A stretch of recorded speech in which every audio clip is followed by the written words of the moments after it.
You're listening to the Surgeons of Horror podcast.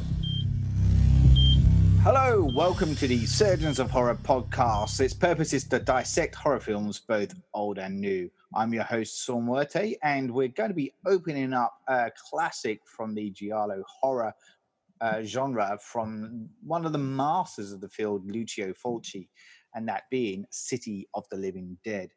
In order to discuss these films, though, I need to have a suitable offsider to sit alongside me here in the podcast chair. And getting the honours for this particular one is none other than Richard Lovegrove. Welcome aboard again, sir. Thank you so much. I'm glad to be back aboard again, and knowing that the dead shall rise and walk the earth. Yes. So very, according to the poster. Yes, and they will walk again. The reason we're doing this is its 40th anniversary this year. Okay, it was released back in 1980. Just to give a bit of context around this as well with Lucio Fulci, and I'm kind of I'm a little bit buzzed by this one because, and the reason for it is I do have a lot of love for like the whole giallo kind of scene and the horror stuff. I hinted at it way back before when we covered Suspiria, when we did the podcast on that, because that's one of my all-time favorite horror films. And it's kind of nice to look at one of the other masters of the craft in Fulci's work. But particularly with him in this one, it's like he'd been in the scene for a while, particularly with the giallo stuff. And, to name a couple of them off the top of my head. So there was a lizard in a woman's skin, and we had For the Apocalypse, Don't Torture a Duckling in there. But what broke him into mainstream, I mean, those were all kind of really cool kind of cult films that were released around the 70s, early 70s. But what broke him was just at the turn of that decade in 1979 when he did Zombie 2, which was basically a response to in Europe it was marketed as a sequel to George Romero's Dawn of the Dead, and that then opened up the door for him to kind of create what would then be this next film, which we're about to discuss, City of the Living Dead. So and I know off record you were talking about how it reminded you of that kind of Night of the Living Dead kind of style of stuff. So there is definitely essence of that low budget sort of style. Yeah, very much so, and very much kind of. And he was, known for his work primarily in the way that he would shoot stuff in a very kind of overly kind of gore-tastic approach to things, and using quite graphic violence in places as well, which is kind of what Zombie 2 did. And then like this one in particular, it's been dubbed first of the Gates of Hell trilogy, the other two being The Beyond and The House by the Cemetery, which I'm hoping to do next year to celebrate their anniversaries too.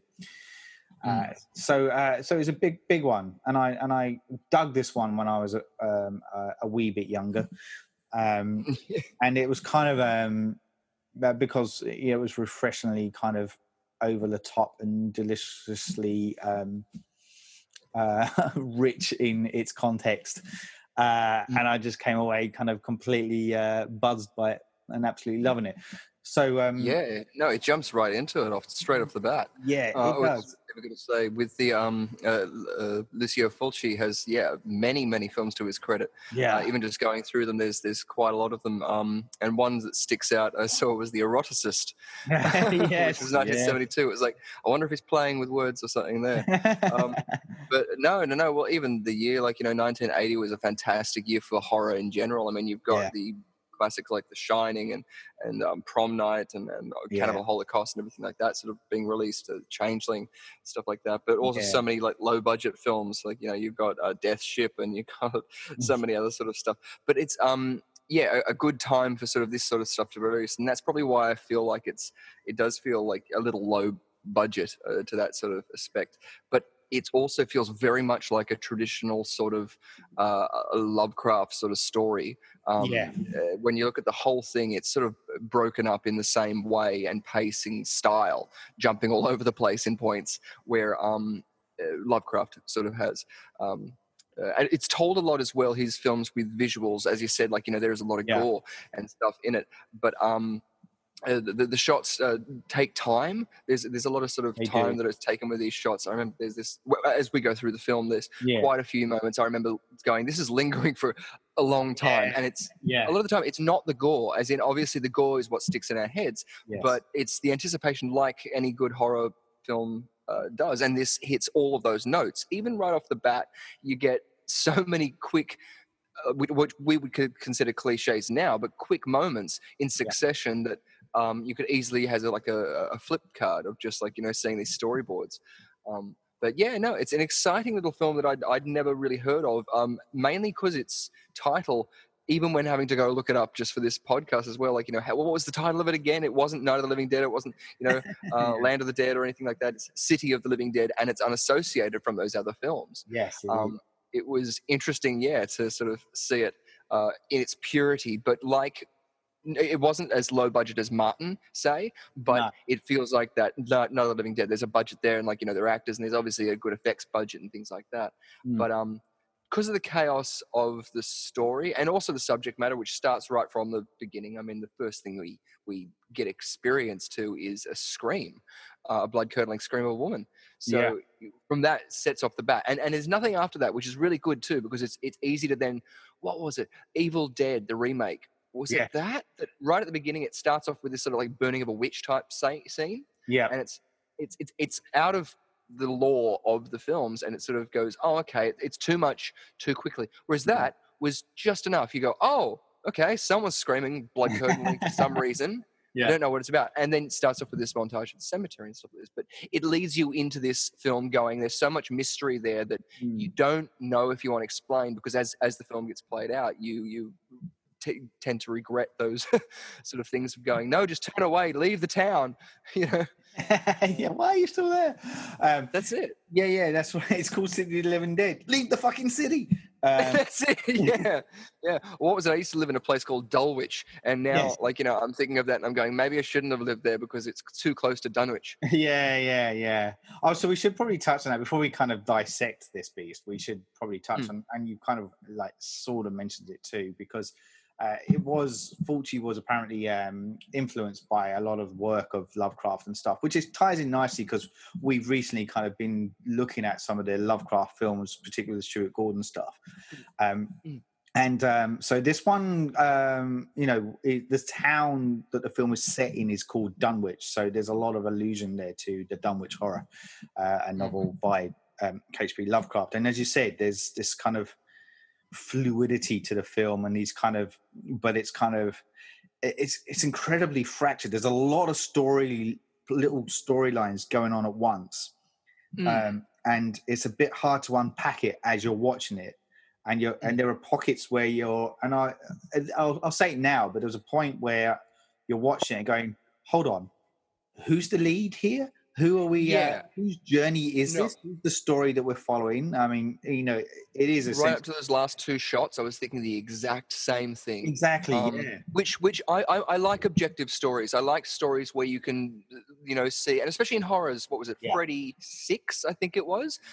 Halfway through the film, they kill off the person you think is the protagonist. Yes. Because they get cocky and they're like, I think she's related, or he's related to Freddy, and it's just like, no, I'm their kid. Right. I'm safe. And then they die. And you're like, oh, shit, now whose story is this? I loved that when I watched that as a kid. So I'm all for objective stories. It's all just, I think it has to do with the hard cuts, which we'll get into as we're going through this. But for as careful as the scenes are laid out and played through and edited for pacing, the hard cuts, I feel, is what's the jarring issue. So many times we sort of cut back from a flashback or a meanwhile, and we're like, oh, whoa, wait, okay, so where's the original timeline? So which nowadays I guess a lot of people use with filters with student films and stuff like that. After Effects, you can sort of go, okay, we'll have a radial sort of fast blur or something around the edges to denote it's that. But No, just this is the day of film as well too. This all would have been film and a camera. Yeah, So absolutely. Yeah, that's right. Kudos to that. Kudos to the effects as well. Yeah, the effects is what I mean. Obviously, that's what like you said, that's what kind of stands out after you watch it. Yeah, and kudos to the actors. I mean, the performers who went through, like all of the women who had to have the blood. Oh, hell, yeah. we'll get to that stuff too. All right, so let's start dissecting this. Right. So as I said, it's if I haven't said it, it's shot in mainly in New York City. There's pockets of it that's shot in Georgia, and then they did a lot of the effects stuff in Italy. So we do kick off the film itself in New York City, and we are witnessing a séance in an apartment. And there's a medium called Teresa, and there's also just before all this, we've seen the priest first, haven't we? Oh yeah, sorry, yeah, that's right. So we have that moment where the priest, sorry, because we see the tombstone, her vision as well of what's going on. Yeah, and so we start with her vision, and that's one of the things that we sort of grasp onto at the beginning of it, where we see the tombstones and the credits go to the top of that, and then we see that written riddle, which ends in the word Dunwich. Yes. And so then we see a priest looking up from that and looking up to a tree. Yeah. And that's when we find out, and then we go into a seance where we've got an old lady and two young ladies, and an old black man, and I think that's it. Around there, and then they're all having a seance. 3 or 4 people in that room doing the seance. Oh, I think there's 4 because they've got to join hands around, the table. That's right. Yeah. So, and yeah, you're right. So we also see the priest, Father Thomas, strolling through a graveyard cemetery scene, and so they're holding a seance, and so we're seeing this like the medium kind of picturing this. And there's Mary. Mary's Woodhouse is the one that's visualizing what's going on. She's the one having the psychic connection. Yeah. Mary. Mary, she's dead. Oh dear. Wake up, will you? Yeah, all right. So she sees this priest, this character. Basically, he ends up hanging himself from a tree branch in the cemetery in this remote village that's called Dunwich. And it's good too in that moment where, like a lot of films, you won't see the justification that led to that area, i.e. how he got up there. He hangs himself. And next to it, you can see like a little brick grave or something like that there. So it's just like, at least it's plausible. I always like that, especially in horror films, when there's plausibility at least taken into consideration. So you can see at least how he got up there to hang himself. But yeah, and it cuts back to them seeing this and speaking about this place called Dunwich. Yes. The gates of hell, the city of the dead, city of the living dead. But we also have this moment where all these visual images that Mary is seeing, she kind of starts like panicking. She screams, and she breaks the circle, and she starts having these fits on the floor. Convulsions. Yeah, convulsions. That's it. And she falls to the floor, and they think she's dead. And then the police turn up, led by this guy called Sergeant Clay, who interrogate the medium that had set it up, Teresa. This is the older lady with the curly hair. That's right. Yeah. So she's like she's meant to be she's meant to be the actual psychic, but it was actually Mary's the one that witnesses the stuff. So it's basically what we are seeing is a seance gone wrong. And so, but she kind of this Teresa character kind of sends these message of warnings about imminent evil, which kind of falls on deaf ears. While she's saying that, outside the apartment, we meet cigar chomping Peter Bell, who must have had it. Like, he must have had it in his in his contract. I have to be smoking in every scene. Although that's great. I love stories about what actors have put in their contracts. The film Candyman, which was done in the 80s, there was the guy who played Candyman character had a clause in his contract where it was, I think, $1,000 per bee sting that he got. It's just excellent. It's awesome. Also in this scene too, I was thrown off by the ADR that's in this. It's sort of like, makes it feel like it's a otherworldly sort of thing. But it's a lot of fun, and that's why I was even thinking about the lady, the character Teresa. Yes. Was she's you can't understand. It looks like she's just mumbling. But at least it's very clear. At least we can hear what they're saying, and that's probably why they did ADR. But yeah. No, there's a lot of sort of vibes I'm getting from other sort of films.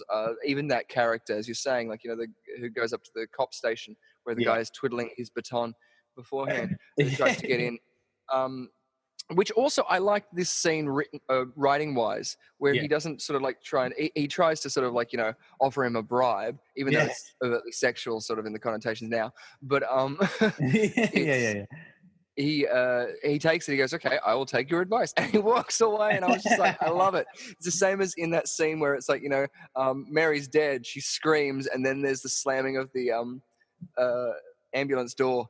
It's just gold. Yeah. This is fantastic. It made me laugh so much. Yeah. Cool. But yes, this character the journalist is trying to hunt down the information about Mary, is it? I think so, yeah, because he's trying to find out what's going on with it, you know, and he feels like he's one of those journalists that follows his hunch, you know, feels like there's something at play. And so Mary's presumed dead, and so the next scene is at the cemetery where Mary's being buried in the local cemetery, and we meet those two kind of grave diggers. Great little grave diggers eating a sandwich over an open grave. Where I'm not too sure exactly what they're doing now. Are they are at a different grave plot, and then they move over to where Mary's is? Yeah, it seems that way. Yeah. Are they like? I know that they air graves, or just before they put in another person. So if your like loved one has passed away, and then you want to get buried in the same plot, they usually dig down a certain way, air the ground, and then put you in, and then fill it up, or something to that effect. I'm not exactly sure the process, but I was assuming it was something to do with that, because they go down and they're sort of almost polishing like archaeologists or paleontologists. And it's just like, what are you doing to this? Also, why are they in dirt? Like, it's that old that the coffin has rotted away as well. That's it. Yeah. But that great I think it's I can't remember who it was that I saw in a seminar, but they were discussing about food and mastication, particularly in characters in films and on screen. Yeah, and I think it's really interesting because there's also the hidden meaning on YouTube, which is done by Garrick's Wormuloid on YouTube. He's fantastic. They usually cut out all mastication because it's usually off-putting. But it's a film called Bush, or W. I can't remember which one it is. And I think Josh Groban plays George W. Bush. Brolin, Yeah, and he's eating a lot of the time, and it's so off-putting. You just hate his character so much more because he's constantly carelessly chomping away, and it's gross. So I don't know if that was a thematic point to it. I think it was more the idea of that juxtaposition of an open grave and how gross most people see that as, to then eating something. A very casual kind of, a very casual sort of process. Yeah, because they're a lot of fun. They are literally chewing the fat as they're there, you know, like they're just talking shit and not really talking about much. So, and you know, and the journalist guy comes up and kind of is in it, hovering around, and they're like, what are you doing? And he's like, I'm just interested in this Mary girl, that's all, you know. That's not creepy. Not creepy at all. Not 1980. You know, so anyway, but they start to kind of they lower the coffin in, don't they, and then start putting some of the dirt in to bury her, and then they're like, it's 5 o'clock, well, it's the end of our day, we're gonna just go. And I always thought a grave digger had to finish the job before they clocked off. Well, I don't know exactly how much they exactly do it, because they also claim workers' hours, union hours or something like that. That's right, yeah. And so maybe it was more just like either a political or like a little writer's quip or something that they put in there. Possibly. But who knows? He has a good justification. She's not going anywhere. Like, the only thing I was thinking about was theft. And I was thinking, exactly. What happens then? Yeah, that's right, because they haven't properly. Yeah, but then again, it's the 1980s, and like, you know, you can that's smoke anywhere. Goes, you know. Exactly. Yeah. So we leave they kind of walk off, leaving the journalist Peter there, and he's walking off, and he starts hearing these muffled sounds, and we're cut to inside the coffin, and she's starting to move, and she starts to panic because she can't breathe, like, so she's waking up. Yeah. And The petals start to fall away, which is great. Yeah. It's beautifully done because it's constantly intercutting as they're burying her and putting her in the ground. Yes. And she slowly wakes up. It's very innocent. She sort of panics. She's got a mirror above her as well. Yes. And she starts to break that and tries to get out. But they've moved away so far that they can't really hear her except for our journalist friend, who is considering going back. But it's nicely justified with the audio mixing here because there's so many pauses that you don't know whether or not you would think it's just your mind or it's another noise or it's something else. And it's a good progression. A lot of sequences in this film are very good. This is being one of them. The anticipation that you feel about him going over there, because it takes so long, and it does. I really kept on thinking, I wanted to yell at him saying, "Call back the guys. When is he? He's going to do it in a minute. Oh, now you've heard this noise. He's going to say, wait up a minute." Like, I know, and he doesn't, and he goes to go and stops. Yeah, like 2 times. Goes to go, stops. Yeah. It's crazy until he finally, goes back, and because the screams are getting intense by this point, but he's still muffled, and he picks up the pickaxe. Well, winging it wildly into the coffin. Yeah, no, just before this, like even playing out. Playing out with the sequence, you've got the what was at the moment where she slowly wakes up and she panics and she screams and you're like, oh my god, that terror. And then she passes out or dies. This great shot where the light's sort of shining off her eyes and it's just like, oh, that's creepy and freaky. Yes. And then she sort of wakes up and you don't know if she's something different now. I like that. That's right. Because then she screams and he goes, oh, it's my justification to go over there. And I'm not going, oh, shit, no, don't go over there. So that's what I mean. The sequences are great because they play with that audience in that way. But then, he picks up fucking pickaxe and goes straight for where the head would be. I know. Mean, not the edge where, like, there's some sort of, I don't know how those coffins would be latched. Or I assume just from films, they're all nailed in the corners or something. I don't know. But there's better ways to go about this. Mainly communication. That's what separates us from a lot of other. Peter, come on. Yeah, we can knock and go, you okay in there? You still dead? Are you still there? I think you are. But 3 massive picks that go straight through and land very close to her face. That's what I mean. Oh, these actors. I hope they will pay well. So he eventually smashes through the casket, essentially, and frees her. And then we just see a little hole in her screaming. Yeah, that's it. Yeah. And then, but then it cuts to where Peter and Mary go to visit Teresa, the medium from the beginning.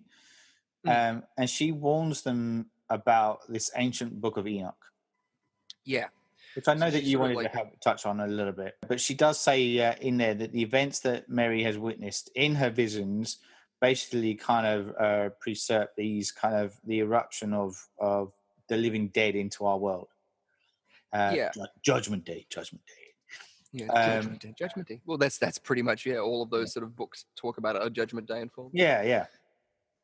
But they've sort of mentioned bits of it around, and I'm sure a lot of people sort of heard of that, especially if they were in some way religious. But the Book of Enoch, there's a couple of references, both biblical that I know of. The Dead Sea Scrolls were found a while back. I'm not too sure. I think in the 1800s. Or something. I'm not too sure. And they were found to have dated back to the same time that we have dated back scientifically the chronology of the biblical tale and how the story of the Bible was formed and came from those original texts from all over the place in Egypt and Middle East and stuff like that. And the Book of Enoch was one of the stories from the Dead Sea Scrolls.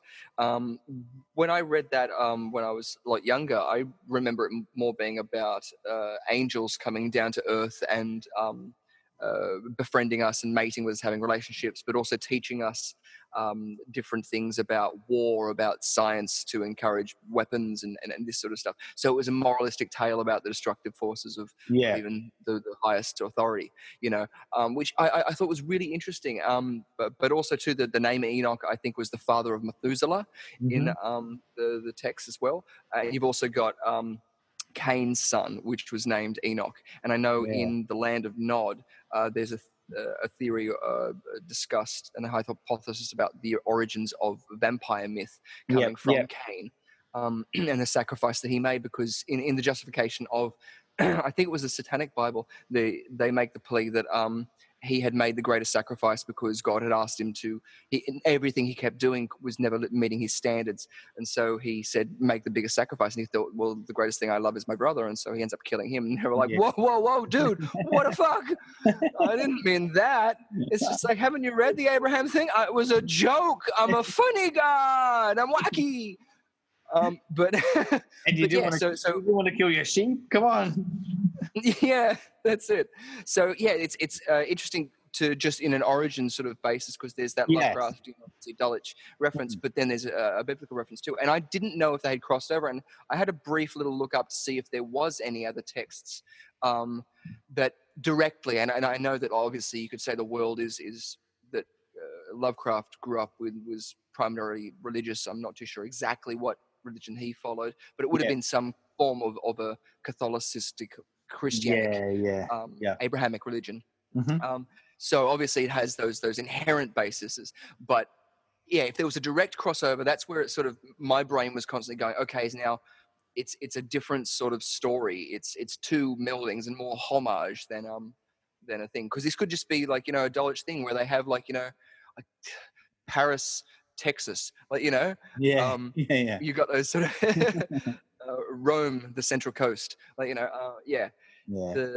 those sort of like intermittent things. But it instantly adding more lore to those sort of things, even in a homage sort of context, like a film in this sense, is more interesting because it's just that. It allows you to ask more questions that may or may not get answered later on.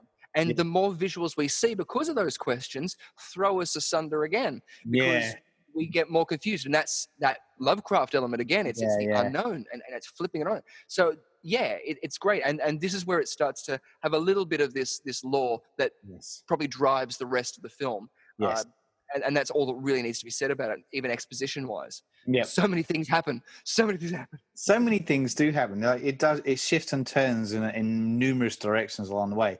But you're right. So the premise of what this Teresa character is saying is that the death of this Father Thomas character has somehow opened this doorway into which the living dead can enter. And on All Saints Day. Invasion will commence on All Saints Day, which is a few days away. And we get reminded about that by the journalist dude. Like every moment he gets, if he's not got a cigar in his mouth, he's going, "But it's nearly All Saints Day. What are we going to do?" This is obviously as well the day after Halloween. So like that's right. This is the Halloween's day. Yeah, All Hallows Day.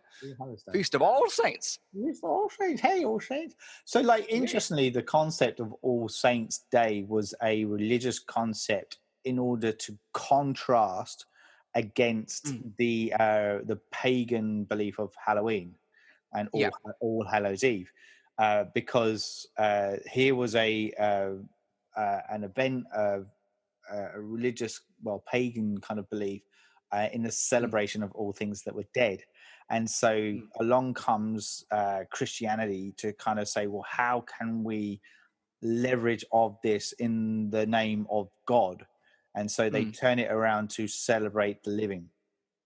So this is an interesting branch between pagan ritual and Christianity, which is interesting that they use that particular stepping stone here as the gateway to hell, because it's essentially is exactly right. If you look at those two belief factors, it is the crossover between the dead and the living at this point. So that was kind of nice. No, absolutely too. Well, even with the whole idea of these two dates can date back, like, even to Gaelic festivals, like, you say pagan, but that was with the original religions that was called pagan because of the organized religions that we now know today. But exactly. And Samhain, was like, celebrator of the darker half, was more like a solstice sort of thing. All of these sort of equinoxes, basically because everyone had to worry about the harvest, keeping warm and getting food mainly. That was the primary concentration. Nowadays, or at least when the Orthodox churches had organized society, there was a lot more pleasures that they didn't have to worry about so much. So they got more orthodox about now saying, who can we point our finger at today? You.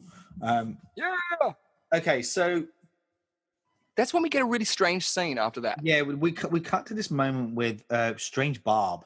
Yeah, Strange Bob, who looks very similar to the guy who plays Moriarty in the Sherlock series with Benedict Cumberbatch.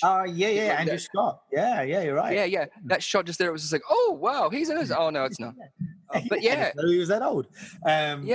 This is where I started to get annoyed with the cuts and going, okay, where's our context? Yeah, because I was like, who the hell is he? A zombie? That's why I thought it was just going to be a random zombie. It was going to be hundreds of zombies walking out. But he turns around and he slowly starts walking in this very dusty town towards an old shack. Yeah, goes into this empty an abandoned house. And then he finds a rubber doll. Yeah, he picks up this rubber thing, throws it in the corner, and it self-inflates. In seconds, kids. It's like, hey, I need to get me one of those.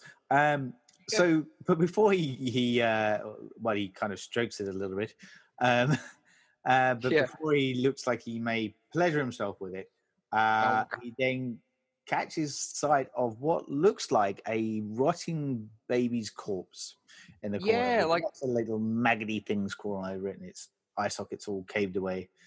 Yeah, and this shot lingers. The earthworms I thought were an interesting thing. I was like, oh, like usually it's maggots, but earthworms in it, like worms. That's nice worms. Yeah. Earthworms, and slowly going up over the body, and then I think you sort of see a skull. You can't really make out what it is, but you know it's an infant humanoid thing that is pretty messed up. Yeah, and that lingers a bit and is a bit unsettling. Yeah. Before it then jumps to a completely new scene.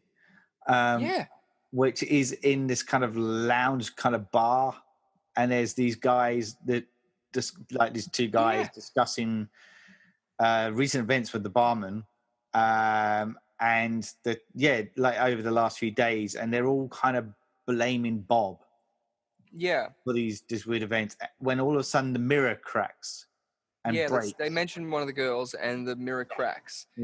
Every time they're sort of mentioning certain things, something will happen. Which is interesting. But then they relax sort of shot where it's just like, oh no, not that again. But they sort of like they brush it off with the bartender offers free drinks. Oh, mirror's free drinks. And then we cut again. Another cut. Yeah. It's an Ed Wood film. Yeah. Perfect. Shoot it. So then we don't need another take. It was perfect. Yeah, we then catch up with Jerry, who's a psychiatrist, and he's in consultation with a woman called Sandra, and she's like this real kind of neurotic patient. And then this other girl comes in, Emily, I want to say her name is, who's like he's the psychiatrist, kind of 19-year-old girlfriend / personal assistant. That's it. I thought it was the receptionist that was okay, you're touching her now. It's like, that's a bit of improvement. That's what I was thinking. And all of this in front of her too. I was just like, they walk in and she's talking about what was it? How she wanted to marry her father and he was a drunk and getting into all this. Then just starting to knock, hello, such and such. Oh, hello. Then they start openly talking about like going to Bob, and I'm like, okay, at this point, I didn't know that the first guy was Bob. I didn't know. I didn't either. Yeah. No, I didn't get that at all until later. Yeah. Exactly. So you're sitting there going, okay, so what, is this an open relationship? And he doesn't like, what's happening here? And it's all in front of this person. And then she adds her 2 cents and you're like, what? It's like a sitcom. Yeah. I'm just on my way to meet Bob. Who's Bob? Yeah. And she's apparently been trying to help him, is what we're told at this point. And then Emily leaves, and then we get the pet. There's a pet cat. An office cat, like a psychiatrist office cat. I've lost her name again. Sandra's kind of been petting the whole way through, and then the cat suddenly scratches her on the hand, and then rushes off to the corner of the room. And then we cut again to the evening, and we have Emily going to visit Bob at this kind of used garage. But this kind of groaning kind of sound scares him away. He runs off. So Emily's sounded like the cat to me. I thought it was maybe a cat going. Wah. Yeah. and then like, so then Emily's kind of left alone, and that's when she kind of meets this, she kind of sees this apparition of Father Thomas, and he smothers her with a maggoty hand. A maggoty jelly black ooze like this. And I thought that was pretty interesting too, because like he pushes it into her mouth, and I was just like, oh, I wonder if it's like, like a bacterial sort of thing, if it's like an infectious sort of thing. Is it just like getting into the eyes, getting into wherever like this? Yeah, it was interesting. But again, is he a ghost? Is he, what is he? Not exactly sure what's going on. Yes. Still. Yeah. It's interesting. Or is it all in her mind? Because then later on, they look over and they see another sort of maggot baby, like, blech area. And they're like, oh, Bob, that little shit. Like, you know, but. Yeah. Fuck. Yeah, there's some, like, lots of weird, like, it's at this point, you're just, where am I placing my feet in this? It's very hard to kind of navigate. And so, because then again, we meet another couple who are parked in a car. So this is Rose and Tommy, and they're making out in this kind of Jeep. And then they also see this image of Father Thomas when he flicks on the lights, you know, because she's like, oh, here's something out there. There's nothing out there. Oh, unless you're talking about Father Thomas, of course. There's always one around. And he kind of like just stares at them, and then all of a sudden Rosie's eyeballs start bleeding, and she starts vomiting up her guts. Oh, this was great. As in, I say great. Like, it was intense because of the slow like build to it, and even the effect of, I think it was like the finest tube that they could find, like thread like, and they would lay it on the eye line. Because they do this a couple of times, and one of them later on, I think I saw part of the tube. But it was like, because I sort of watched it and was in and out of it just because there was so many cuts. I was going, wait, okay, so who's this? What's going on? I didn't even think about character names at this point. No. But the Father Thomas keep coming back, and I was like, oh yeah, that guy. He's coming back again. But this moment, and it builds so much blood, and it's in their eyes, and you can see that, like, that's what made the kudos to the actors and fuck. And then she starts spilling out all these organs, and massive organs. It cuts to a dummy type thing, but big livers and the sound. And the other guy sitting there watching all of this, and you can almost get the sense of what he would be smelling too. Like, it was good. I liked that sort of build to it, and even with the budget not being as high, I think really plays to its aid, because you can watch it and be desensitized to it. Yes, it's it's a film, and you can still go, oh, okay, yes, this is chaos, so, crazy shit. So the actual the actress is actually spitting up in the shots where she's actually kind of throwing up.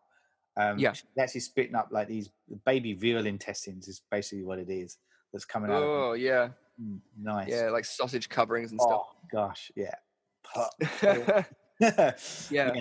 then to actually show those bigger organs, like a liver or something, coming out of the mouth later on, and having that complemented by the sound of her going, making a ooh sort of. It was good, because a lot of the times, I mean, with big budget films, people will miss. The filmmakers will either jump over those moments because of censors, or they won't get it right in that sort of that timing essence. And that was beautiful, because it feels, oh, I want to get out.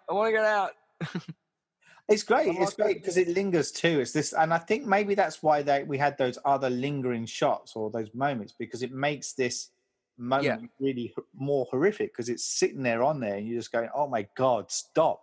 When is she going to actually stop throwing up this shit?" Yeah. Or I was thinking when the guy's going to get out of the car. Get out.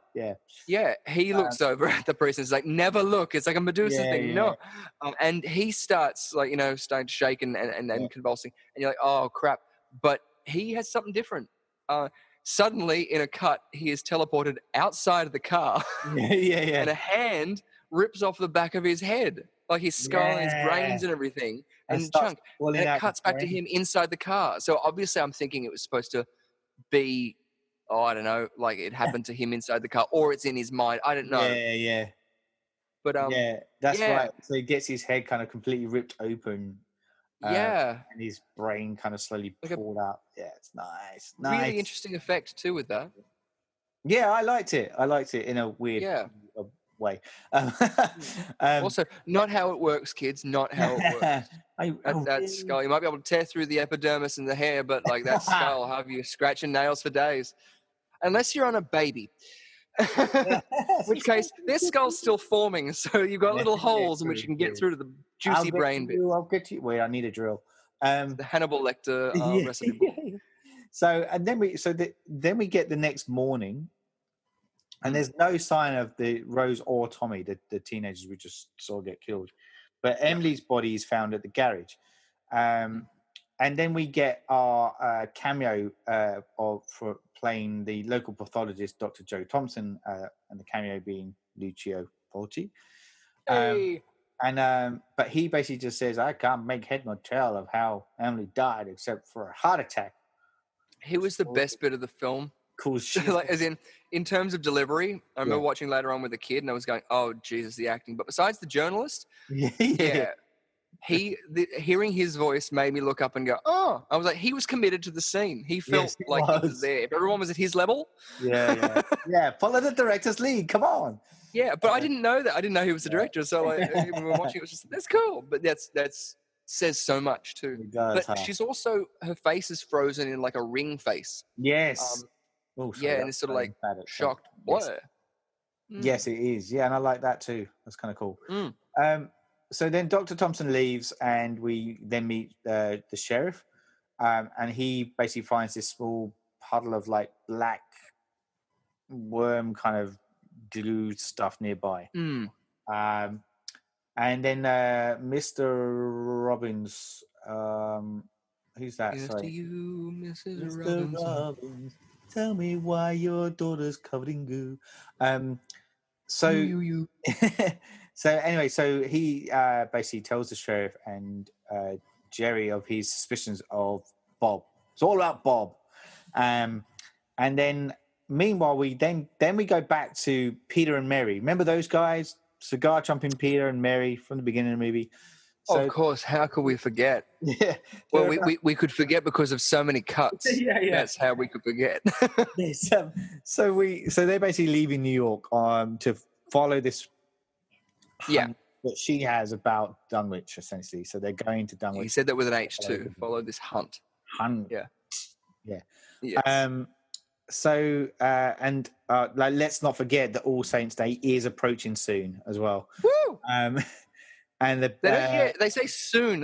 We don't know when. No, it's just happening. Yeah. Yeah. I think until it's like of the eve, it's like, oh my god. Yeah. So, which means that's what I was thinking.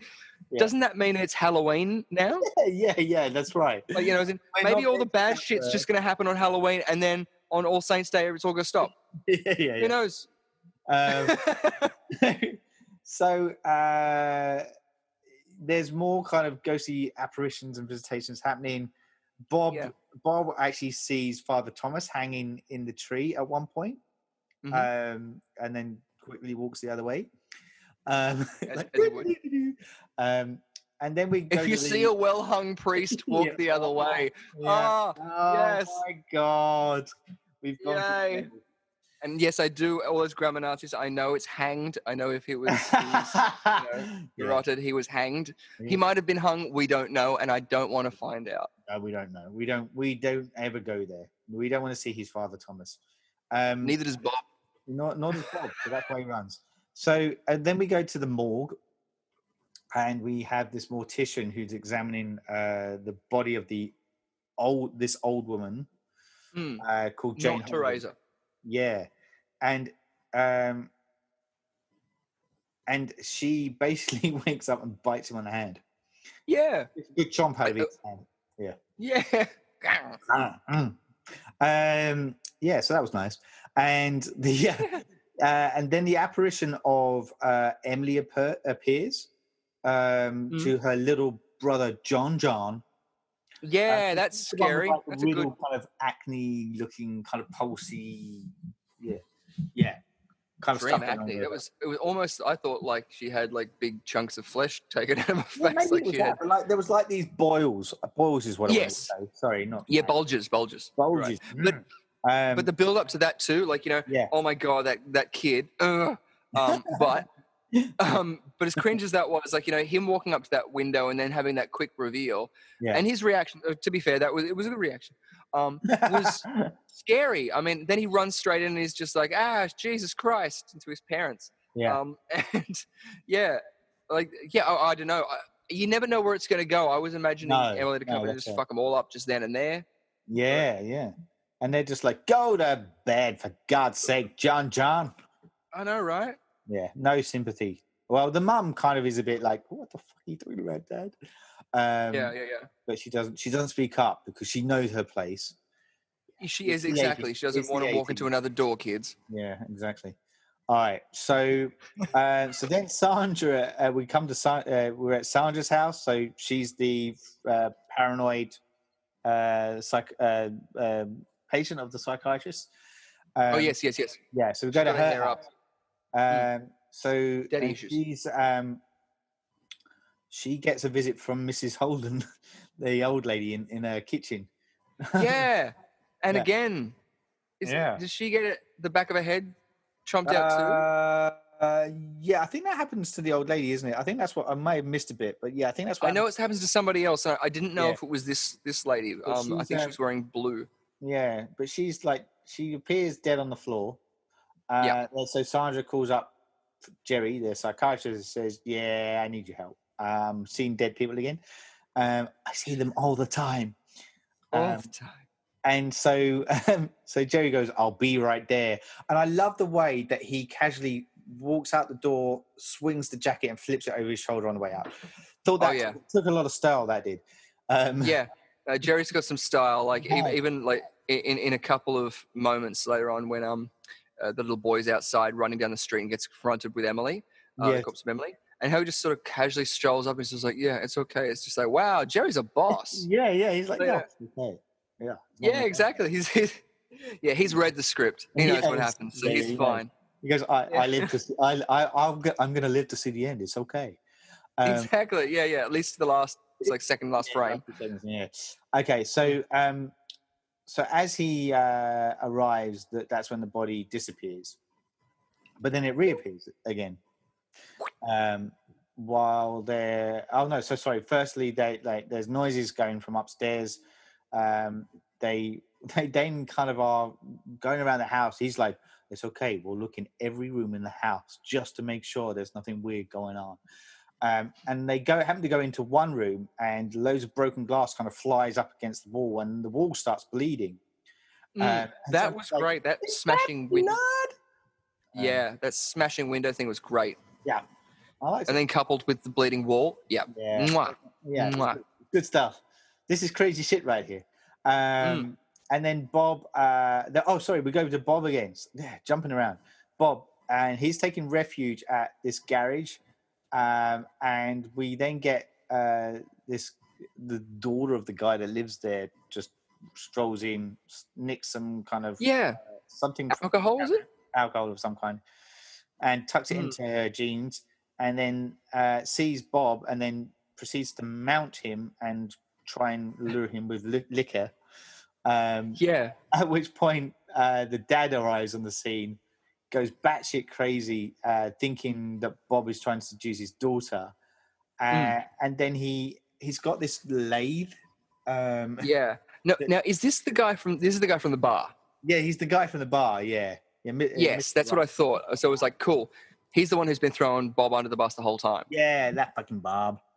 So that's why I thought, this is not going to end good. And so he tries to scale the wall, gets pulled straight down. As you said, he gets knocks over the lathe thing. Yeah, instantly, and it turns on. Yeah, instantly my brain went, whenever you got machinery or something like that, you're just like, I'm just going to turn that off, okay? Yeah. But it instantly it's great. It builds in that way where you're going, oh no, they're not, are they? Are they going to do that? Is this character exactly? Do that? Because like we've seen this guy for Twitchy Bob for a while now. Yeah. And we're like, well, surely he's got some kind of connection because Father Bob keeps appearing to him and not actually killing him. Yeah, and exactly. You know what I mean? What's that about? Or does Father Bob? I'm saying the wrong guy now. Does the father know of Bob's fate, and that's why he's like, I don't need to get this guy because someone else is going to do the job for me. Yeah. Exactly, because there are a couple of people who get immune to the monsters, or at least they don't get attacked. They're in a prime position that you think, oh, okay, this character's going to go, and they don't. So, there's something great of the story there. But that's why this bit, we haven't found enough of his connection, and so far have only seen him to be another victim. Yes. As in, obviously, he's not a complete victim in this case that we're talking about, bleeding from the eyes and whatnot. But to have this happen to him by a character that is just another person in the town made me go, oh shit, that sort of Dunwich horror element of everyone in the town is in on it and you're the only one like outcast. Made me start to go, oh, okay, maybe this is going to go more of a not Village of the Damned, but that sort of Lord of the Flies, style where it's every man for himself. So exactly that sort of chaos. But this the time so well built up to. Yeah, that's right. And then we get one of these, like, as you were saying, like these really long kind of drawn out scenes where he keeps inching him a little bit further and further closer to the drill.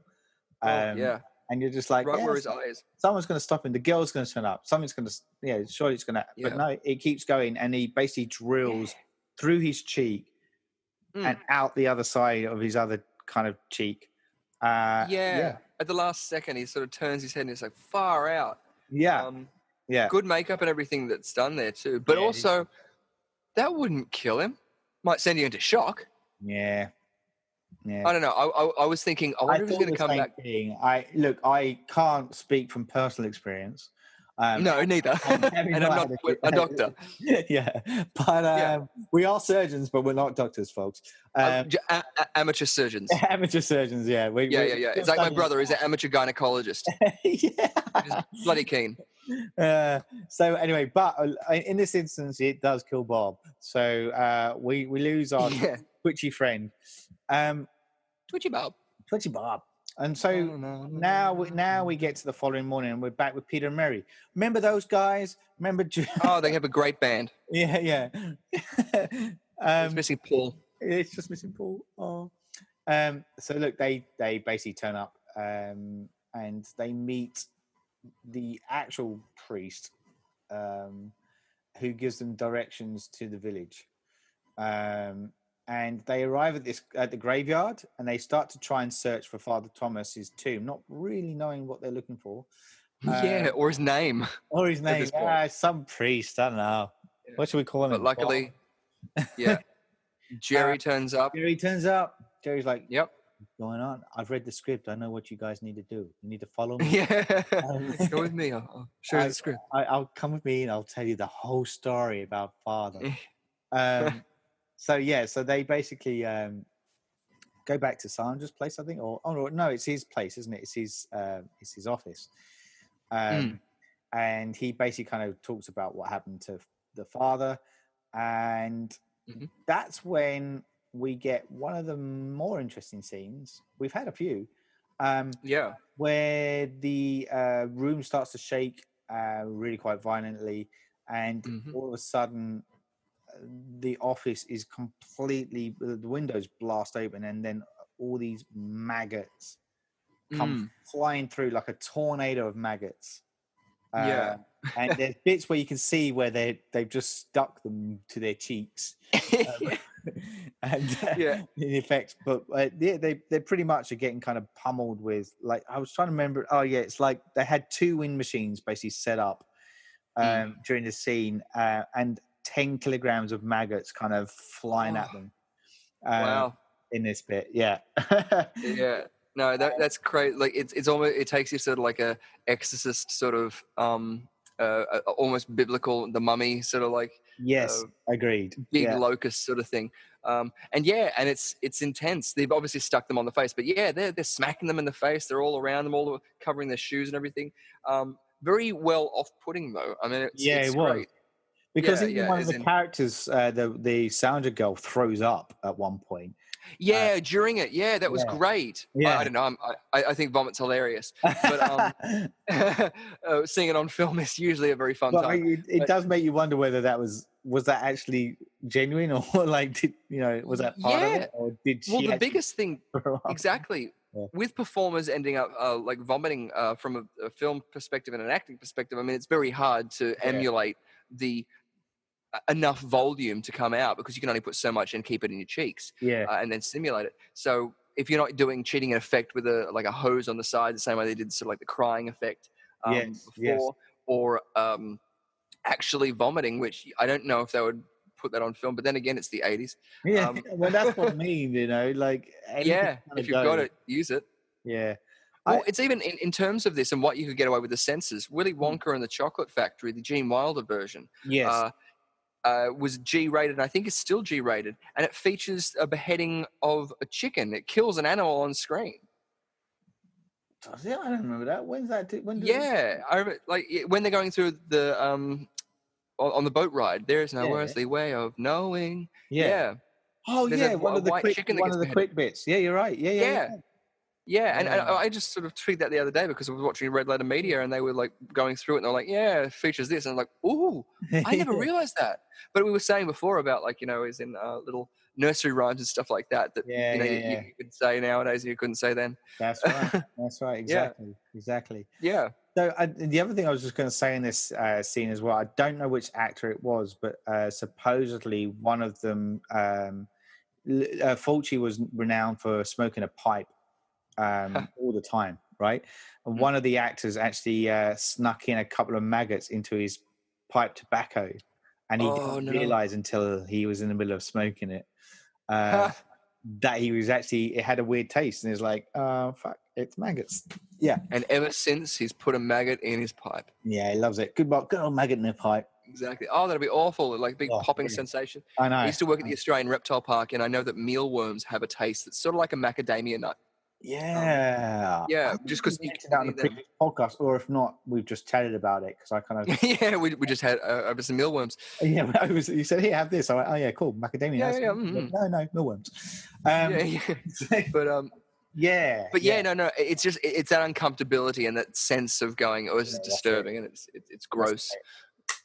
But I love how he picks up the phone and he wipes it down to pick it up. And he doesn't wipe the ear or the hand or something. That's such a small moment, but I love it. It's like one of my favorite moments in the film. And in this age of COVID, I mean, it's just like, no. It's like, what are you doing? And right. So we've had the maggot tornado happen, and then we get the phone call. It's from John. And he's basically the little kid that's been tormented by his dead sister. So he's basically said, my sister's come back and she's killed my parents.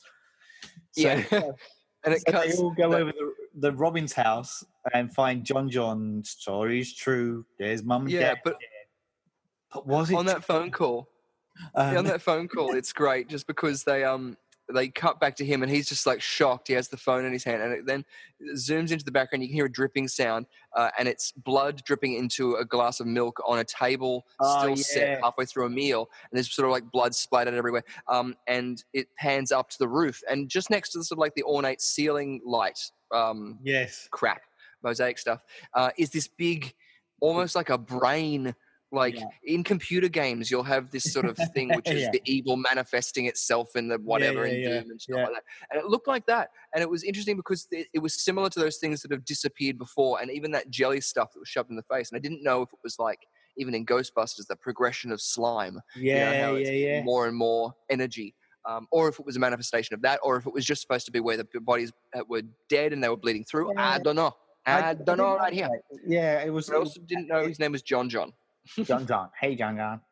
But I wonder if it was John all along. Well, question, John. I wonder if he went and saw the priest beforehand. Yeah, that's it.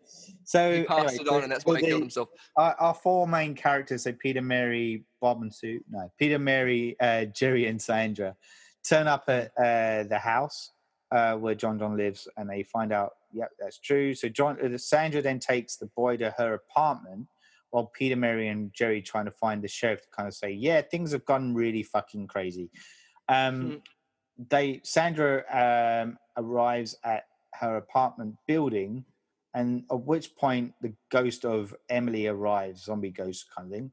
And she kills Sandra by pulling the scalp out off the back of her head. Yeah, that's it. That's the one I'm thinking of. Yeah, that's the one we're thinking of. Yeah. Um, who uses a plunger. No, she doesn't. So she does the old magic trick. John runs off down through the streets, which is very fog laden at this point.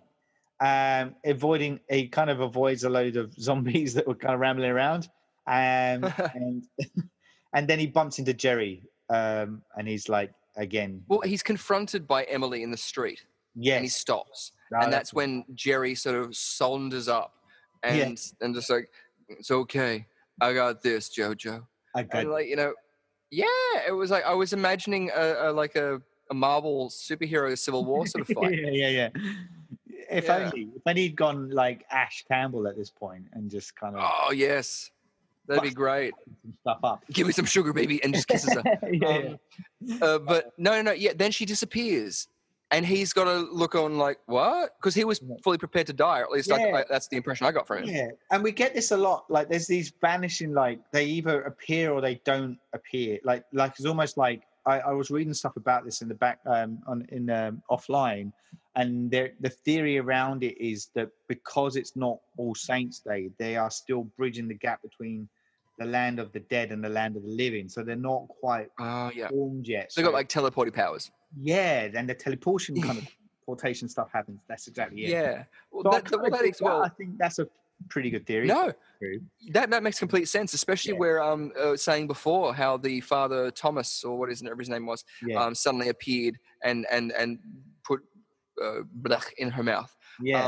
That sounds even worse than what I meant it to mean, but but my point being, is that I really like the philosophy of the perspective of how these films are told. And Lovecraft concept films always intrigue me, even if they have a hint of it, because the perspective can always shift and is usually not even focused at all. It's a very objective sort of tale. Even if you look at something like The Thing, and I'm not too sure if it's directly supposed to be like Lovecraftian, but it's a lot of Lovecraftian elements. There are elements of that in Thing, even from that, even up to that last scene, we don't know who to trust, because there's a lot of theories about what happens in that film, and it's a brilliant film, and I really recommend anyone to go and see it.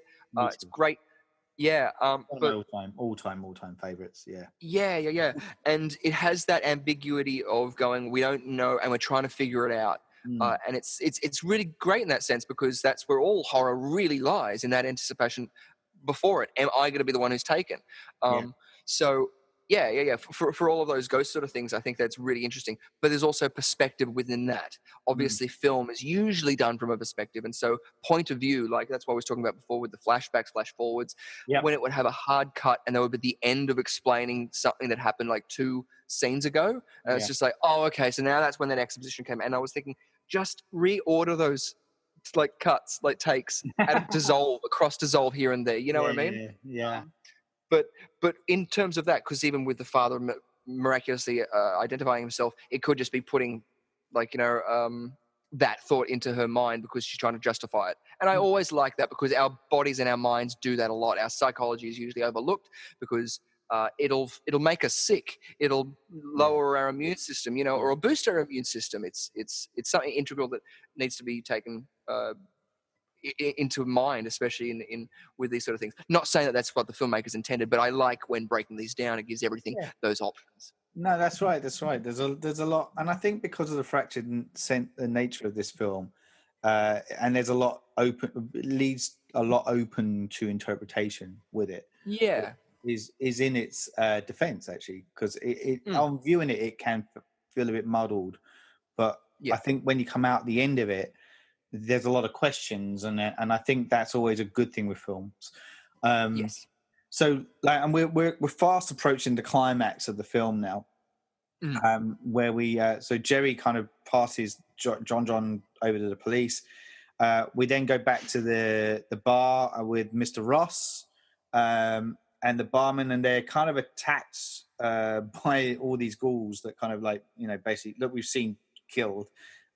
They basically kind of appear in this bar, and I think there's a point where there's a crack that forms in the wall of the bar at some point as well. I don't know if that's this scene or No, I think that was when the mirror smashed. Yeah, that was it. Then I thought it happened later. I thought it kind of was like, You and because might he be makes this right. comment of like the barman kind of makes this comment about, I only just bought this place, such and such a gun, it's already falling apart. Yeah, I'm not too sure, but yeah, the smoke comes out of it. Yeah. So he then, so anyway, all these kind of zombie kind of ghouls appear and they start kind of killing them one by one.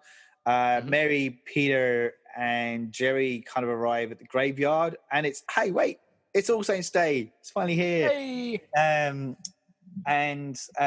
they go basically find Father Thomas's family's tomb, and they kind of descend down into it.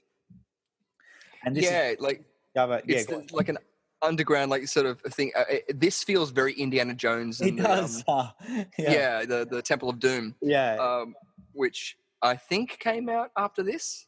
Temple of Doom came out after, yes. Yeah. But Raiders of the Lost Ark came out in 1981. Yeah. I think because of the close proximity, it just sort of feels that sort of those vibes. But it's great too because even within that, so much happens, and it's like this guy's really had a vision in mind and a passion project that he's stuck through, which is great. Because you get these sort of moments where then they go down into a sort of cavernous small area, which reminded me so much of the Time Machine in the land of the Morlocks. I think it was Morlocks, not Minox. Yeah, Morlocks. Yeah. A different cave, different planet. Yeah. Oh, it's a wrong turn. We're in the Minox. Completely different time. Definitely wasn't the 80s with Minox. Yeah, you're right. And so they kind of go into this kind of underground grotto. There's these skeletal remains everywhere, cobweb kind of stuff. Sandra then appears as a zombie, and she basically kills Peter, our journalist, ripping his brains out. I was just like, what? Yeah. And that's why smoking kills. Exactly. It was a message, guys. Don't be over cocky, do the right thing, and not push your grounds and save people. Yeah, exactly. Yeah. Learn from Jerry, right? Just stay calm. Just stay calm, people. When people say smoking kills, that's what they mean. Yeah. That's the death. They never tell you. And then, but then zombie Sandra is then kind of basically impaled by Jerry with he grabs something from the cave. Like a crucifix, isn't it? Like a wooden crucifix? Like that, yeah. And like a big one. It says here, like into her chest, but to me, it felt very abdominal area. This is the penetration of the Father Thomas? No, this is of Sandra. Oh, Sandra. Yeah. No. Yeah, it was more like the hip. You're right. Abdominal area, just above the hip, which is very phallic. But also too, from effects wise, like they pierced a bag in there, like as in them. I hope they had some shielding behind that because it's just like scary that then she falls down, it pans up, and she's actually still there, and like, oh shit. Is that meant to happen? But that was a good effect too. Like that looked real, and you can see the blood. Like they cut back to it, and you can see it like the bag moving underneath, so it looks like there's something underneath. Yeah, it was cool. Nice. It was nice. Yeah, real effects really work well. So we only have Mary and Jerry left, and they discover. This is where they discover a hole like in the wall, isn't it? And they, I think they kind of crawl in through this area, and that's when they find Father Thomas, who has he's now this kind of spectral kind of, and he's got these supernatural kind of powers. And Mary and Jerry kind of see all the dead around them kind of arising from the tombs surrounding them. Father Thomas starts to do the old look into the eyes, not around the eyes, straight into the eyes. And the old eye bleed. Yeah. So he's doing the eye trick, and Mary's eyes start to bleed. I just thought that'd be very funny. Like a hypnotist says, like, your eyes are getting very heavy. Your eyes are getting very heavy, and then the eyes just fall out of their head. Yeah. Like, oh no, too heavy. Oh, wait, pick them up. Come back. Yeah. But yeah. She starts doing the eye bleeding thing again, and that's like, great effect. I really quite like that. Yeah, it was good. It was actually really good. And he's staring and to try and get Mary, and we've seen it before, obviously with the chick in the car. So we think, oh shit, he's going to start warming up her insides. Bomb guts. Yeah, bomb guts. And then Jerry then grabs this large kind of rotten wooden cross and disembowels. Yeah, that's the Father crucifix bit. Thomas. Sorry. This is the bit where he Yeah, impales him. it says disembowels, but I don't know. On the area that it looks like he's going right into the groin. I don't know. Maybe there's a subplot to this whole film about the young boy John or whatever his name is. Yeah. And Bob. Whatever happened to Bob? I don't know. This is for John, you bastard. I think Bob was going to go to the police and say, "I'm going to say that you were touching me and John, and the priest killed himself." Yeah. And then, who knows? Look what you just done. I know this. Yeah. Oh man. See the unknown, kids. Yeah, unknown. So there, because even with that unknown thing, I was going to say The Mist as well. Like that is the ending of The Mist is, I think, the perfect analogy of that unknown. When you make a decision and it's still unknown and you've made the wrong one. I mean, it's one of those so good, shattering endings ever put to film. You're just like, you're sitting there just going, no, what? That's it. Yeah, so anyway. So in this, he's been smashed in the groin and he bursts into flames. And then all the other corpses burn into flames.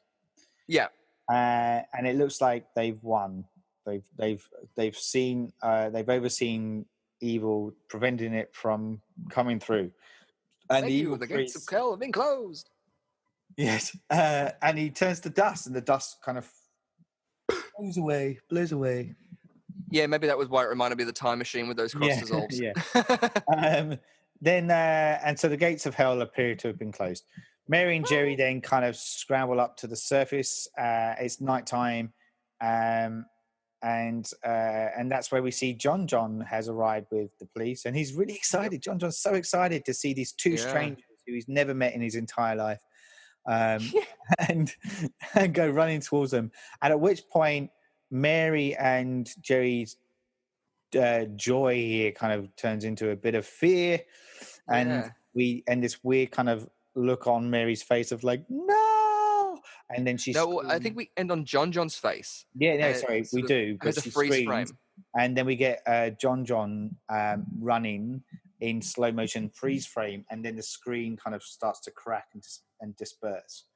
Yeah, exactly. Because even as you were saying before, that crack's happening there, and then to visualize that with that dissolve, and that's how the film ends. Yeah. So there are begins with a scream, ends with a scream. The scream ends. The whole thing was a scream. Ends with a scream. Yeah. Yep. So there's talk again. I was reading stuff about the ending of this movie because it's like, well, why does it end that way? Because they've defeated evil, and it leaves it hanging. Have they defeated evil? What's going on? Were they too late? Is it a case that the end of the world has begun? I read another thing which I kind of dug. And that was that the film is, and it's just going back to what I said about who's our central person, who's the one telling the story here, whose journey is it? Yeah. And if we think about that, the person that opens up the story is Mary. So if we're taking it from the point of view that this is Mary's story, and she has foresight into this father and the gates of hell opening up because of his death, right? Mm. And she, in this vision, dies. So she actually does die, but she is then brought back to life again in order to prevent Father Thomas from succeeding. But because technically she is one of the walking dead, and she has stopped Father Thomas's domain from opening up and this kind of all hell breaking loose, she then has to go back into the land of the dead. Yes. So it's almost like her world ends at that point. So her vision of John running towards her is when it all breaks apart, because she's no longer part of it. Oh, that's fantastic. I really like that. Yeah. I was like, I like that. I want that. Yeah, 'cause I was thinking, was it insinuating that whatever that evil spirit was, whether it be connected to Bob or the father or whatever, was now connected to the kid? See, like there's so many interpretations, isn't it? Yeah, that's the thing. Yeah, and I wasn't sure about that, because even with the whole death thing, I didn't know if the death of his parents, I wasn't sure whether it was more like a possession thing. It was going to possess him and he killed the parents, you know? Yeah. I don't know. I missed when he said Emily came back and killed my parents. I thought he said that he had killed them. Yeah. That's why I was sort of Emily weirded came out. back, so I killed my parents. Yeah, that's it. Yeah, but I wasn't too sure. But again, it made me feel that, or it made me feel like, yeah, the boy, it's somehow connected to the boy. Yeah. But that was purely because it was a freeze frame on him.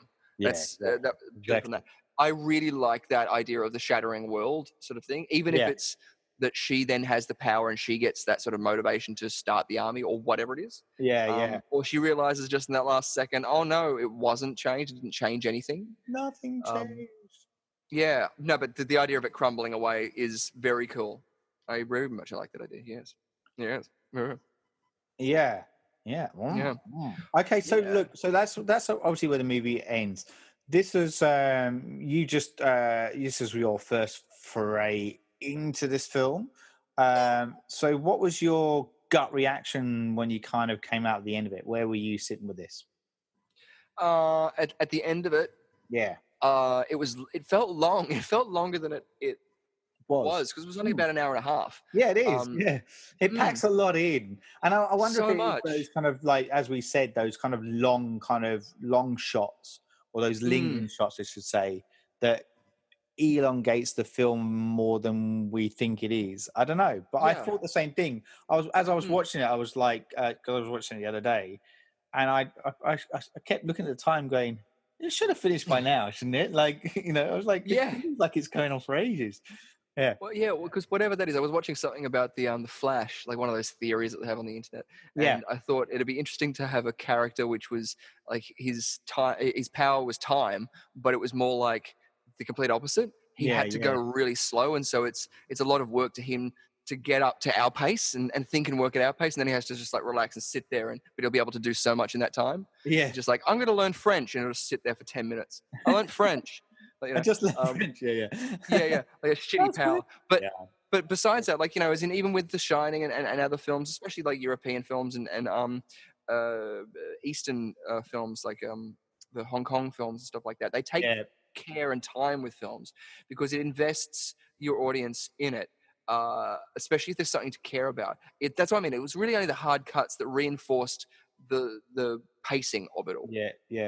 It felt like you could have done a recut to it, which might have been a lot simple. But who knows what problems they had with it. There was so much that was going on into it that it still kept me excited. Hell, I think I was on board when the ambulance door slammed shut. It was like, Mary's dead. Whoa, bang! I'm in. And from that point, there was so many times I was going, this is a good sequence. This is a good sequence. Yeah.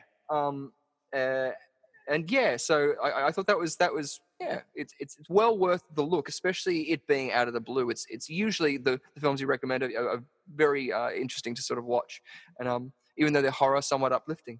And this being very similar to that because it hits all of those good beats that the good horror films should have, albeit lighting, like the ideal lenses, maybe more time, maybe like a higher budget, things like that. But every film doesn't need that, and it doesn't detract from it. It doesn't mean that this is a bad film because of it. It means that if someone remakes this film, that's going to be a different version of this film. This will still exist and have everything good, bad, and ugly about it, which is loved. I mean, that's what makes cult statuses and any sort of rewatching or nostalgic sort of purposes with it. I mean, hell, even look at the Rotten Tomatoes. I mean, that's got there, and it's right on the 50%. Yeah, the tomato meter is 50%. The audience score 56. I love it. Right on 50%. So it's definitely, I'm sure, like loved and hated by a lot of people. But if you're into horror and stuff like that, it's fun. It's even for the gore factor, it made me more think about the horror in it being, again, more like the time machine, something out of our control, something that's unknown, and something that we don't want to act too quick because we don't know what the hell is going to happen, but we have to work eventually because otherwise we're going to bleed and vomit up our guts. Yes. Yeah. That's exactly right. Yeah. Yeah. So based on that, I mean, like you're talking about that there's a mixed reaction out there on Rotten Tomatoes. What would, and you kind of dug it, you were some bits in there, but how do you think a modern audience would take this, and would you recommend it to them? How would I, how would I advertise this to get them to watch it? Like what? How? Yeah, I guess so. How would you? Because I think it would. This might be a bit of a struggle. How if a modern audience would, like, if this just suddenly got thrown up on screen, like if they kind of, you know, the cinemas just kind of said, all right, we're going to screen this. I don't know how it would go with the cinema release. Yeah, I don't know how the cinema release would go with it. Having said that, we are in a massive hipster and millennial sort of like rehashing of all things classic. But I definitely think, like, if it was on the internet, if they, I don't know, I don't think it'd be worth spending any money or putting anything into fixing any of the film itself. Bar putting it onto a new medium, maybe like a Blu-ray. But I don't think, again, money would really be there. It might be, because you have people reviewing it like us and and cult followings and like, again, you could do it in cinemas if it had screenings. So probably Dendies and small theaters, if they still exist, would be able to do it. But even in trying to get people to see it, I do think that this, like, wouldn't even be looked at because its title is so similar to other things. It has so many tropes which are now commonplace, but even if they didn't originate at this point, it's still setting up that first beat of reaction that we know we're going to get a payoff to something horrific.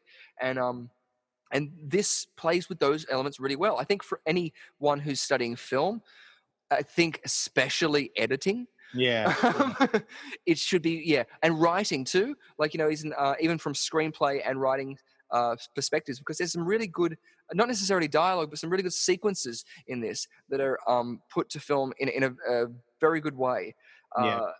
But again, like maybe cinematography and stuff like that, it can put people off because of its grain. But if they're going to watch Night of the Living Dead, I think that this could easily be put into that same sort of agreed thing. You just have to weigh up in that one night how many of these similar sort of things you would see. But this would be a good one as well to see on like, what is it, Mystery Science Theater or something like that. Like, I know it's not so out there and terrible. It's not a terrible film by any standards, but you could have some fun riffing on it and doing stuff like that. And because it's so unknown, just having the audience sitting there going, "What?" It'll be a lot of fun. Yeah, I like it. Well, thanks for that. And as we said, like, it is part of the Gates of Hell trilogy, which Lucio Fulci kind of directed, and the other two movies being the Beyond and The House by the Cemetery.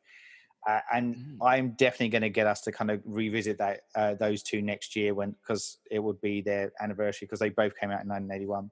So I think we will open up that door and look at some more Fulci stuff, because I'm a fan, and I think we should kind of honor his work, because I think he's a niche thing, and a lot of his stuff, like he had a bit of a, you know, tragic end to his life, but he was, one of his big campaigners was Argento.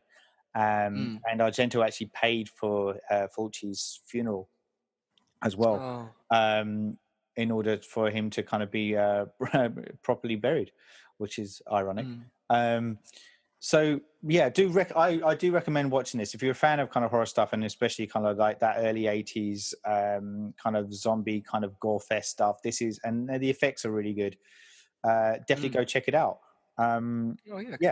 Okay. So until then, go on. Just going to say, like, after watching this, like, the good thing about watching these sort of films from specific directors, like, as you say, like even with Dario Argento, like, you know, you've got that want now. I want to see, what was it, even The House Next to the Cemetery. It reminds me, because I know a person who lives in a house next to a cemetery, and they're freaked out by it. And I was like, so cool. But even from that, like, but Quentin Tarantino apparently released one of his films, which, as you said, was The Beyond. And that amassed a massive following, and that was in, what was it, 1998? Yeah, it was re-released. The Beyond was 1981. Yeah, so it's the release was Quentin Tarantino. So yeah, there's still a love for it, and hopefully it'd be great if more people were to do stuff like that, especially with now we have online. Like, if Quentin Tarantino was to do something more of a website pay-per-view, you know, still sell tickets, but be able to to make it more accessible, because especially with these old films, the hardest thing is trying to find them. Yeah, even when we were talking about originally this, it was getting to the point of saying, did we get the same version? Yeah. All the way through this film, because of that dubbing and that ADR, I was going, I don't know if this is just like a student film of sort of like, let's reproduce it. But yeah, so like that's it. Any kind of film, because again, it doesn't, by remaking it doesn't mean it gets rid of the other films. Metropolis, was lost for years and started to rot. I mean, same thing with the Kelly Gang. That was the first feature film complete, and that was Australian. I mean, and that rotted. I mean, we're in a digital age where, until we get to the point of the time machine's future where everything is just spinning rings telling us stuff. USB fucking everything. I mean, ABC doing that delete in the 90s, I think it was.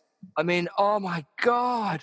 It's just like, no, it's just so close. Yeah, you know, the early Doctor Who stuff, like, you know, the first two seasons, the reason a lot of those tapes were lost was because the BBC just kind of, you know, just got rid of it. And as much as YouTube is fantastic because it gives the ability to put their old everyday people, just to put their old VHS tapes up on there, which usually has things which people have since gone. We can't access that anymore. It would be very cool to have artists in the industry who have made it or have the disposable income to make it a business venture. And that doesn't mean that's not necessarily throwing it away. It's communicating their passion through nostalgia by making it open to more audiences who wouldn't have been able to get access to this conventionally. And I think that would be a fantastic idea. So Quentin, get in contact with us. Yeah, Tarantino, mate. Yeah, you've heard it here, right? You love these films. You've already said you're about to hang up that director's hat, you know. Yeah. What are you going to do, man? What are you going to do? We've got a suggestion. Yeah. Yeah, we'll get, what was it? Russell Crowe in it because he's got 30-odd foot of grunts. Right. All right. I think on that note, we will bow out. But thank you once again for joining me on this podcast, Richard Lovegrove. And thanks to all your listeners out there as well. Please keep tuning in. Thanks, guys. Season 7. As we kind of churn through more of the Living Dead stuff, and stick around for more films. I can't even remember what's next on the agenda, but do stick around, as we love dissecting and discussing these films. And if you ever want to comment on any of them, please let us know at the usual sites. Until then, I'm your host, Sol Muerte. Good night. Good night. All right, yeah, bye. You're listening to the Surgeons of Horror podcast. Music supplied by Peter Nezik. For more discussions or podcasts, head over to surgeonsofhorror.com or head over to our Facebook and Twitter sites for the latest news and updates.